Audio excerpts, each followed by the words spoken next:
So I'm back, finishing up my Infinity War review. Had to switch my mode of recording. A little oily nose there.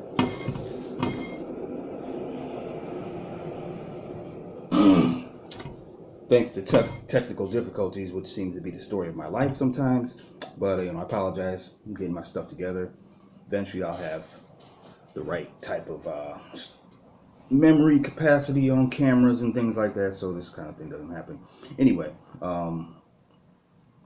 I left off talking about mark out moments. So briefly, for those of you who may not understand, if you're a nerd, you probably already have an idea of what I'm talking about.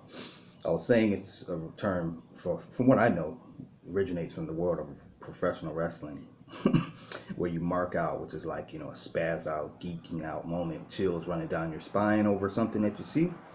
So, to me, it translates, being I was a wrestling fan growing up, most of my adult life, honestly, most of my life, period. It translates into the world of these movies because I'm not really a wrestling fan anymore. So I think that energy was transformed or transferred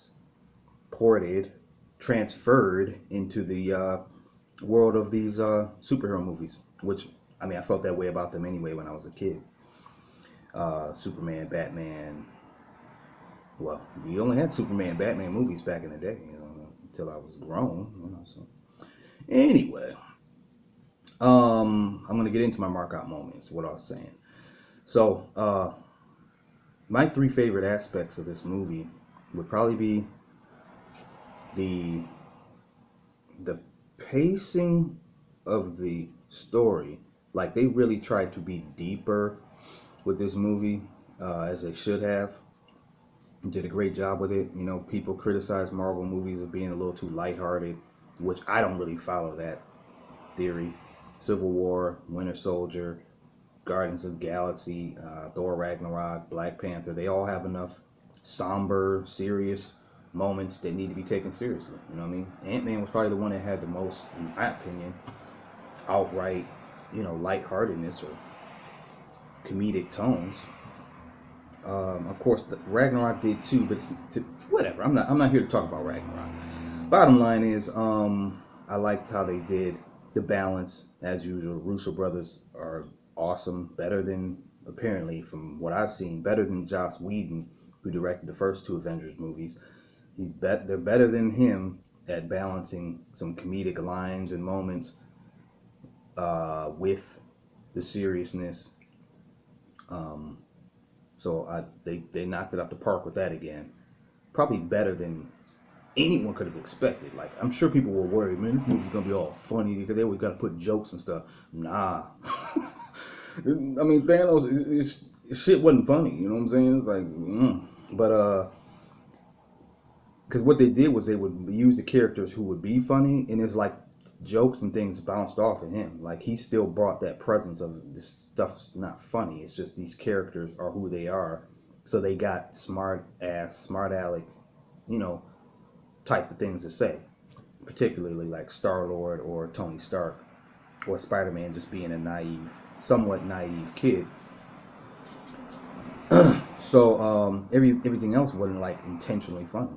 You know what I'm saying. Bottom line, there's some good funny scenes in the movie, period. And when I do my review with my daughter on my daddy-daughter review channel, we'll probably talk a little bit more about those kind of things. But I'm just going to kind of skim over those. Being that she's a younger person, she's probably going to want to talk about things that made her laugh. I would too, but I'm not going to really focus on those. I liked the battle scenes and sets. Were, again, as I was saying earlier, each time they put certain characters in different situations, came off really well. I loved the little train station scene in where the heck were they? When Cap in Black Widow and Falcon first show up. Dang, what country were they in? But anyway, and like they changed like the way the lighting was. It was like you were watching different movie tones within the same movie, but it all worked, which is, again, huge credit to the directors to pull something like that off. Justice League tried that and it didn't work. Honestly, it's like Anyway, uh, I'm not gonna say that. I mean, Justice League wasn't bad in that regard, but they didn't do as good of a job as what these people did. They just killed it. So don't let me sound like I'm dissing that part of Justice League. I actually think they did a pretty decent job of like changing tones from a visually is what I'm talking about actually. Visually and just tone of the intensity or dialogue, stuff like that in each scene. Which is, I think, probably one of the biggest challenges with they would probably tell you these directors and producers who make these movies, we just take it for granted. But how do you do that in a movie? That's why you got to give these people credit when they're able to do it well. Um, and then I mean, there were certain characters I was looking forward to seeing interacting that didn't happen, like just in my mind. But again, you have to look at it like, how are they really going to ever have a scene where you're just going to get everybody a chance to interact with everybody? And so they had to pick and choose what they did and who they were going to group together. And again, when you watch it a few times, it's like you realize they made the right decisions on what they did. Like, oh, it almost seems like if they were to have a documentary on this, I bet you they could give you some insight on how they decided who they were going to group together. Like they grouped some people together in outer space, on the planet of Titan, and all that stuff. They grouped a group of people basically going after Thanos, and then they grouped people on Earth, preparing for Thanos or defending Vision basically from Thanos's his crew. Um, and that's just it's dope. I mean, if there's a fourth one, I'm not thinking about. I don't know, but they just by them purposely moving things around like that, they did that on purpose, and I love it. Like even just having that short part of Wanda and Vision off wherever they were. Still can't think of what country. Was it London? I don't know. Um, just for a second to do that was cool. Um, the other, I'm talking about three favorite aspects. I mean, the other one was just, I don't know, it's just like their usage of the characters that they decided to kind of, because if you really pay attention, there were some characters who kind of stood out and kind of almost had like lead roles, and I think, like again, maybe the decision wouldn't have been that way for me on who they chose to do that, but when I look at what they did with those people, you can't even argue with it. They did a good job with the ones that they put in those positions. It's one thing when you put people in position and you're not using them right. That's like sports. But if you put them in a position and maybe you didn't think that was a person that should have been given a prominent role, but then they do well with it, you gotta love it. It's like giving you what you didn't know you wanted, because you thought you wanted something else. So that's what I really appreciate about the movie. And then the dialogue. Now, you know what? Actually, a criticism, and even watching this the fourth time, I don't know what it is, but for the first time in one of these movies, some of the dialogue and their lines were going so quickly, and it's like you couldn't hear them. I mean, I could imagine seeing this in the theaters where there were some laughs and stuff. You really miss some stuff, and even like some of the lines I think were meant to get laughs probably didn't, because I was hearing them when I saw it the first time and the fourth time. And of course, the fourth time I saw it was a smaller crowd. First time I saw it was opening weekend, so there was a lot of people there. And people didn't laugh at certain things because I think it went over their head because they said it so fast. Perfect example was after Wong, I think it was after he closed that portal and the dude's hand got cut off, the big henchman dude. I should get their names right. I'll have them right when I do my daughter review. I mean, I know there's Proximate Midnight, Ebony Maw, and something Obsidian. Um, but I don't know, whatever it was, something that happened right before Tony took off in his suit, and he said, "Wong, you're invited to my wedding." I bet there's people right now that are like, when did that happen? He said it so fast. I was just like, it's supposed to be like a cute, little Tony Stark typical line. And I never heard anybody laugh anytime I saw the movie because they're probably not hearing it. I mean, and I heard it and it wasn't funny because he delivered it too fast. You know what I mean?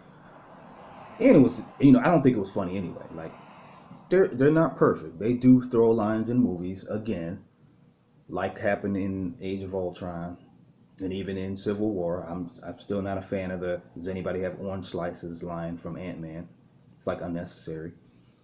Um, that was the line that it's like okay, but if I'm gonna critique, that was probably one of the worst things I heard. Like, what? Why did you say that? It wasn't even delivered well. It's not funny. It wasn't necessary. And there was some other stuff that Tony said. Like a lot of his stuff, like maybe Robert Downey Jr. It's almost like they were trying to. They were on a time schedule, so it seemed like they almost were a little bit pushing it, rushing lines a little bit, just a little bit. If you really watch it and pay attention, there's some lines that before. If you go back to the first Avengers movie, like Tony's lines were delivered so well, they always hit their mark. Where he was delivering some stuff that didn't hit its mark, and Peter Parker did the same thing to me, and even to an extent, I want to say it was maybe Banner or Drax, somebody else, had a couple moments like that, or Star Lord even. But like Thor, his stuff was even his like the exchange between Thor and Star Lord. There was some stuff I think was supposed to be funnier, and I didn't see the audience react to it because I think it was either too low or too quickly delivered. So that's a strange thing to me for them to have overlooked in correcting, like in post editing. But that's one of those things. I'm playing one of beer.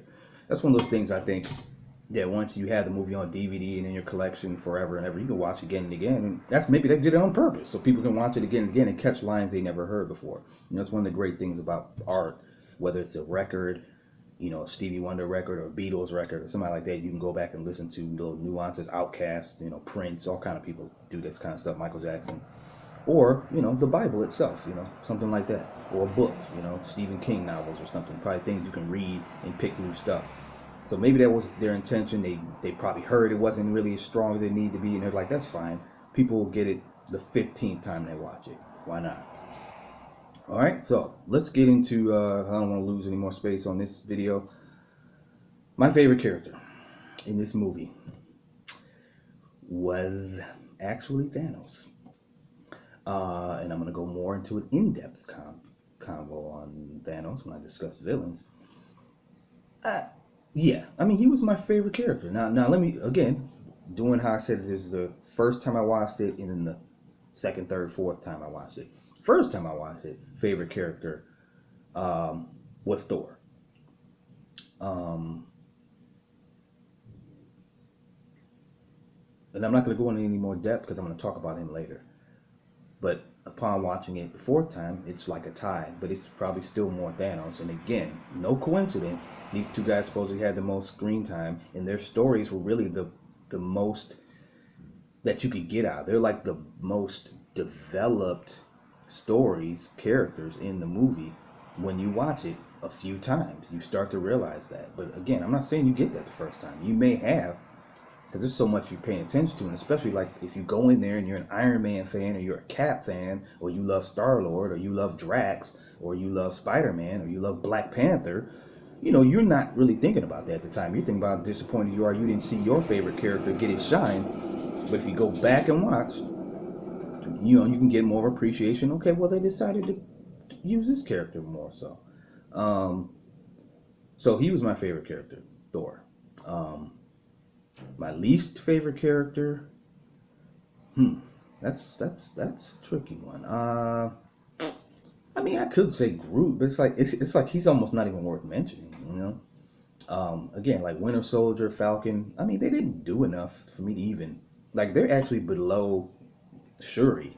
They had certain lines, and I don't know. Again, I don't know strategically what they were trying to do. I think it's like the ones who didn't get so much shine in this Avengers 3, basically Infinity War, will get it in Avengers 4.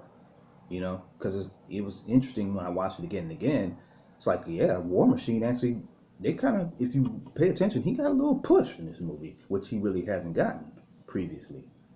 In some ways, he has much of a push right behind Iron Man, in that next level of guys who were featured, whereas Falcon didn't get too much. Um, so I don't know. I don't have a least favorite character, to be honest with you. Maybe by the time I do my daddy daughter review, I will have had something to add. So hopefully you follow both channels because I'll probably have different thoughts, slightly. Um, I don't really think I have a least favorite character. Uh, my most surprising character, actually, this could be several, but after seeing it 4 times, again, okay, let's put it like this. If I would have seen it the first time, actually, if I'd seen it the first time, my least favorite probably would have been the Hulk. But now I have a better understanding of what was going on with him in my own mind. Uh, Surprising character the first time I saw it was probably um, I don't know, like it was probably Nebula in a way, but also I did already know that I was really impressed with Wanda and Doctor Strange. But on my fourth time seeing it, I'm actually gonna go with Scarlet Witch, also known as Wanda. Like she stepped up. Like if I wouldn't have thought I would have watched this movie and walked out thinking, man, Scarlet Witch was bomb. She was badass. She was doing her thing.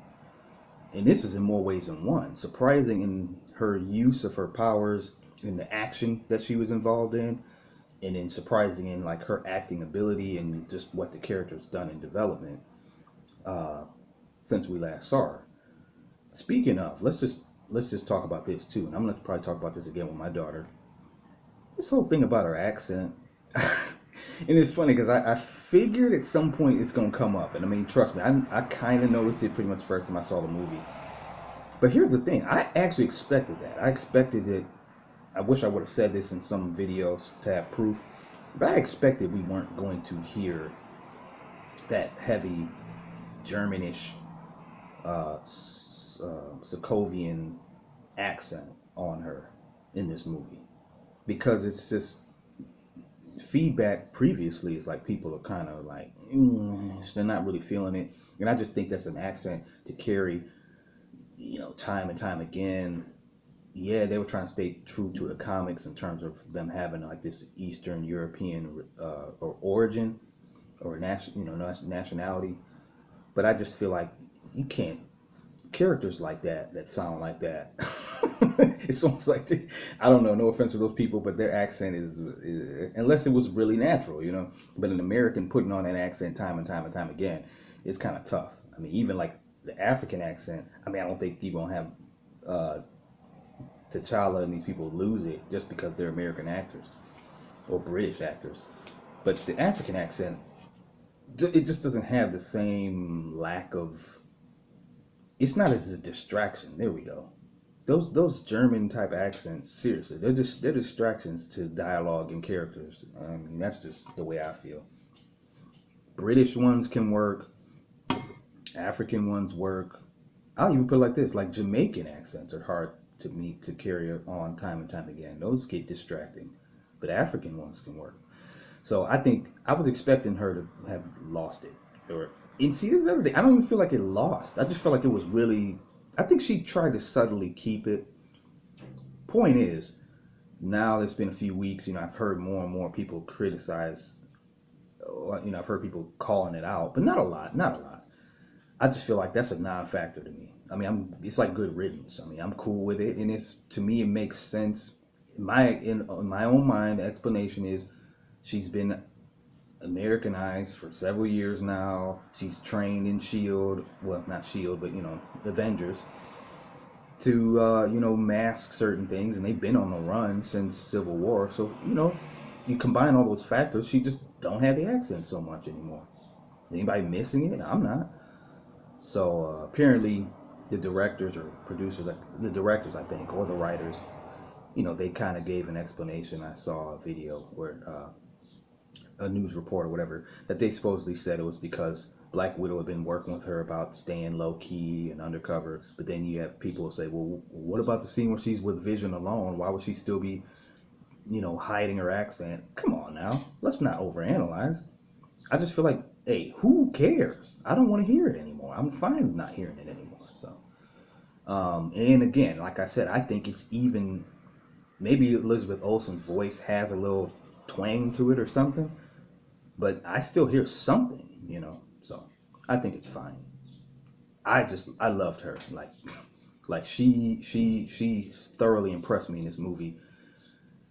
The scene where she's busting the gem on his head at the end. Watch that scene again, man. Like on your second, third time, whenever you want to choose to focus on those two, man, you will be moved, in my opinion, when you see her doing that to the man android that she loves. You know what I'm saying?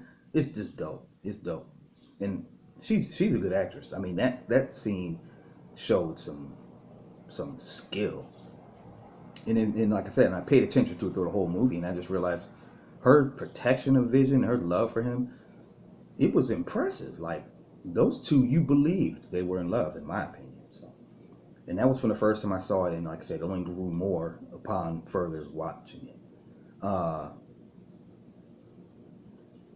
Scenes like where she kept like lifting him up and then shooting him off somewhere with her abilities and her powers, it was just dope. Like she was protecting him. And I liked that. But then he would come back and protect her, so it was like they were in it together. Just, I don't know, that was like some ride or die chick type stuff. I really dug the way they did that, and I feel like it's intentional. That's the thing I like about Marvel Studios. They do stuff that just feels like they knew what the heck they were doing and it was intentional. Whereas when I watch DC movies, it just be looking like they're trying stuff and they don't really know what the heck they're doing, whether they really feel confident about it, or that's just how it feels. That's how it comes across in their movies. So she was my surprising character for sure. On the other hand, disappointing character, ironically, is Vision. And actually, if I were to say one of my least favorite storylines or aspects to the movie, and this was definitely the first time I saw it, and it kind of still remains the fourth time I saw it, even though I got a little more appreciation, is like he spent the movie being wounded and having to be protected, and you know, like it was disappointing, like because I was hoping he would be badass. I mean, I knew he was gonna be a target, but again, watching the movie and trying to put it from their perspective, they had to create something to where getting the stone from him has more dramatic effect. So they hurt him early, and that was the whole reason why they had him in a human form, because if you pay attention, he got stabbed the first time while he was phasing, and I guess that was like what ultimately created his weakness throughout the whole movie, is that he got caught in the middle of phasing from this human form into his true, original android form. So they had to do that to create a weakness in him, which makes sense because he's pretty freaking powerful. But like in the first time I'm watching, it's not really registering with me. I'm just like, dang, dude, you got stabbed already, and why can't you? You're just being carried around and limping around, and you're just like this little lame duck, um, you know, gosling, whatever that word they say, sacrificial lamb looking type character throughout the movie. And that was disappointing because he had this little beam shooting out his head. He's phasing through people's bodies. You know what I'm saying? This dude got all kind of abilities, and we didn't get to see him. So that it still bothers me, honestly. Unfortunately, they made the choices they made for the story. Again, it can't please everybody, but I'm still disappointed in that. Just like I'm disappointed that Hulk wasn't doing anything, but I understand they got more store for him. Unfortunately, see, my thing with Vision is I think that's a done deal. I think he's dead. We ain't gonna see him no more. Which means we got his last movie where he basically went out as a victim the whole movie, and that kind of bothered me. So, yeah, that was just disappointing, man. I mean, he's just being walked around, but his scenes were good, and his dialogue was good. The performance by Paul Bettany was good, and I guess I just didn't want to feel sorry for him throughout the whole movie. Like, oh my gosh, this dude is basically just a wounded duck, a wounded animal through the whole movie, and then still gets his ass killed. You know what I'm saying? And he's just like there to sacrifice me and blow up my gem in my head. That was disappointing. It would have been. I would have preferred to see him go out in battle like a G, not like I'm stabbed and I've been weak the whole movie and people have to keep coming and saving my ass. I didn't really like that. Although it made Wanda look strong and the SJW haters, I'm just using some of the language people say, social justice warriors. I'm sure, which I don't have a problem with social justice warriors as far as I'm concerned. I'm talking about the people who bring up this term because they can't stand, or they're bothered, or they think there's an agenda with pushing women or pushing blacks or whatever. Hey, there probably is something to that. Now that I think about it, just right now I'm thinking about it, it probably was intentional so that Wanda could look strong, because she was stronger than him throughout the whole movie. She basically kept having to save his ass. Although, like I said, he was returning the favor. I mean, he would get up with the weakness he had and still jump into action a couple times. He jumped in and saved Shuri and the other Dora Milaje when the one dude got in there to the lab. He kept getting up and putting up a fight, and he ended up killing the one dude. So at the end, so that was cool. Basically saving Captain America.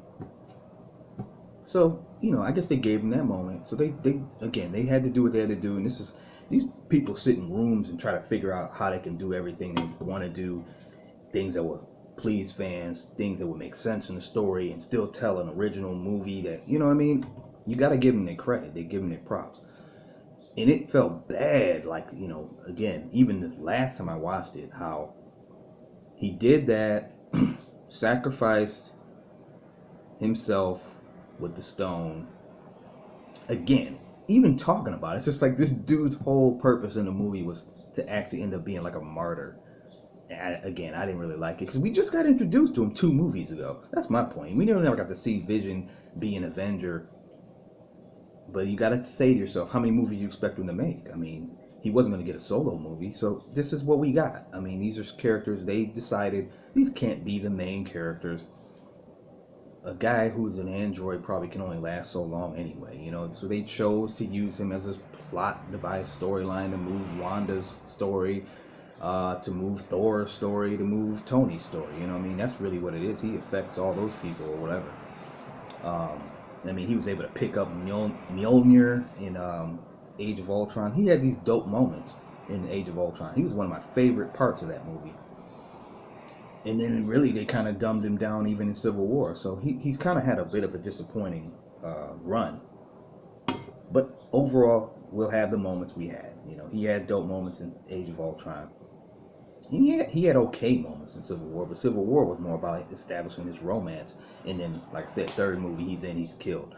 So that's unfortunate. I'll just call. I'm not going to sit and bash MCU for doing that. I mean, it's not worse than what they did with freaking Superman.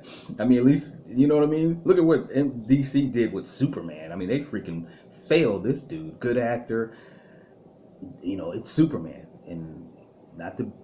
I'm down with DC movies, but they're not doing the best job. But because they failed Superman for three movies. Great start. Second movie, he's basically like a co-star in his own movie. Justice League is like, eh. It's like a mixed bag of what the heck.